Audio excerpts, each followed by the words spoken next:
ঘূৰাই দিলোঁ ঘূৰাই হ'ব আপুনি শালপতিটোৰ পৰা আনিছিলোঁ যে তাক ঘূৰাই দিলোঁ ঘৰত যোৱা নাই ঘৰটোত যোৱা নাই ঘূৰাই ডাঙৰ কথা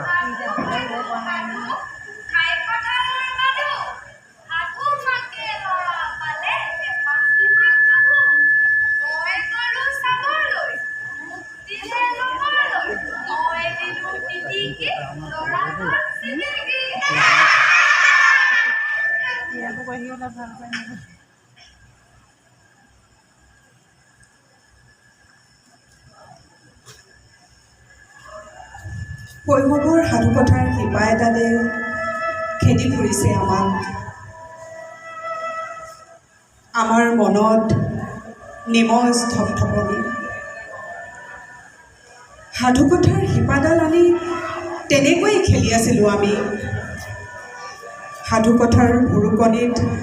আজিও উলুৱতিৰ বতা চৰাইৰ ঠুক ঠুক মাত